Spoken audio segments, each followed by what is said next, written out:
400 মহিলাক ধৰ্ষণ কৰা প্ৰাৰ্থীৰ বাবে ভোট বিচাৰিছে প্ৰধানমন্ত্ৰী মোদীয়ে। গণধৰ্ষকৰ বাবে ভোট বিচৰাৰ বাবে প্ৰধানমন্ত্ৰী মোদীয়ে ক্ষমা খুজিব লাগে। প্ৰধানমন্ত্ৰীয়ে ভাৰতৰ প্ৰতিগৰাকী মহিলাক অপমান কৰিছে। প্ৰধানমন্ত্ৰী গৃহমন্ত্ৰী অমিত শাহ আৰু বিজেপিৰ সকলো নেতাই দেশৰ প্ৰতিগৰাকী মহিলাৰ ওচৰত ক্ষমা খুজিব লাগে। এই দাবী কংগ্ৰেছ নেতা ৰাহুল গান্ধীৰ। বিজেপিৰ মিত্ৰদল জেডিএছৰ নেতা প্ৰাক্তন প্ৰধানমন্ত্ৰী এইচ.ডি.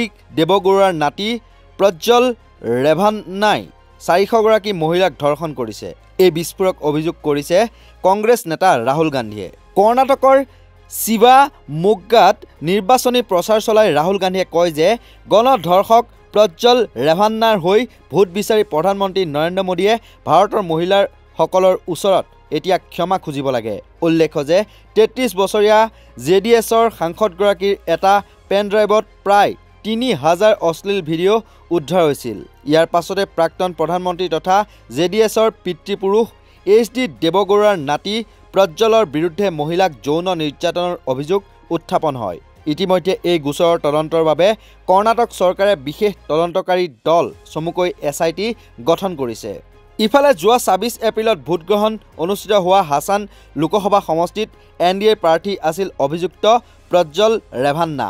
যোৱা বছৰৰ ছেপ্টেম্বৰ মাহত জেডিএছ NDAত যোগ দিছিল। প্ৰধানমন্ত্ৰী মোদীৰ লগতে বিজেপিয়ে প্ৰজ্জ্বল ৰেভান্নাৰ বাবে ভোট ভিক্ষা কৰিছিল।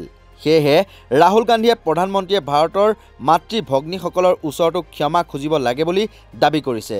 প্ৰজ্জ্বল ৰেভান্নাই 400 মহিলাক ধৰ্ষণ কৰি ভিডিঅ' নিৰ্মাণ কৰে। এয়া কোনো যৌন কেলেংকাৰী নহয়, গণধৰ্ষণহে, এইদৰে কয় ৰাহুল গান্ধীয়ে। रवन्ना 400 महिलाओं का रेप करता है। प्रज्वल रवन्ना 400 महिलाओं का रेप करता है, वीडियो बनाता है। ಪ್ರಜ್ವಲ್ ರೇವಣ್ಣ ಅವರು ಸುಮಾರು 400 ಜನ ಹೆಣ್ಮಕ್ಕಳ ಜೊತೆಗೆ ನೋಡಿರ್ತಕ್ಕಂಥದ್ದು ಇಡೀ ದೇಶಕ್ಕೆ ಗೊತ್ತಿದೆ, ನೀವೆಲ್ಲ ನೋಡಿದಿರಿ। ये सेक्स स्कैंडल नहीं है, इसको मैस रेप कहा जाता है। ಇದು ಒಂದು ಸೆಕ್ಸ್ ಸ್ಕ್ಯಾಂಡಲ್ ಇಲ್ಲ, ಇದನ್ನ ಒಂದು ಮಾಸ್ ರೇಪ್ ಅಂತ ಹೇಳ್ಬಿಟ್ಟು ತಿಳಿಬೇಕಾಗುತ್ತದೆ।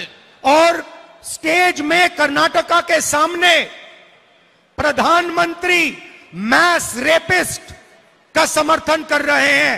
वो कर्नाटका को कह रहे हैं कि अगर आपने इस रेपिस्ट को वोट दिया तो मेरी मदद होगी। ತಾವೆಲ್ಲ ನೋಡ್ದಂಗೆ ರಾಷ್ಟ್ರದ ಪ್ರಧಾನಮಂತ್ರಿಯವರು ಪ್ರಜ್ವಲ್ ರೇವಣ್ಣನ ಜೊತೆಗೆ ಇಟ್ಕೊಂಡು ಅವ್ರ ಬಗ್ಗೆ ಮತಯಾಚನೆಗಾಗಿ ಬಂದಿದ್ರು।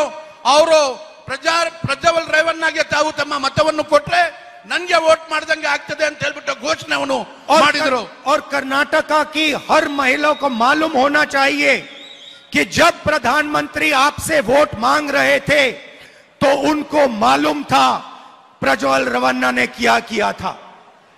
ಯಾವಾಗ ನರೇಂದ್ರ ಮೋದಿ ಅವರು ಬಂದು ಪ್ರಜ್ವಲ್ ರೇವಣ್ಣದು ಪ್ರಕಾರ ಮತಯಾಚಿಸ್ಲಿಕ್ಕೆ ಬಂದಿದ್ರು, ಇಡೀ ಸಮಾಜಕ್ಕೆ ಗೊತ್ತಾಗಬೇಕು, ಪ್ರತ್ಯೇಕವಾಗಿ ಮಹಿಳೆಯರಿಗೆ ಗೊತ್ತಾಗಬೇಕು, ಆವಾಗ ಪ್ರಧಾನ ಮಂತ್ರಿಗೆ ಅವ್ರು ಮಾಡಿರ್ತಕ್ಕಂಥ ಕೃತ್ಯ ಗೊತ್ತಿತ್ತು। बीजेपी को हर नेता को मालूम था कि प्रज्वल रवन्ना मैस रेपिस्ट है, तब भी उन्होंने उसका समर्थन दिया और अलायंस किया।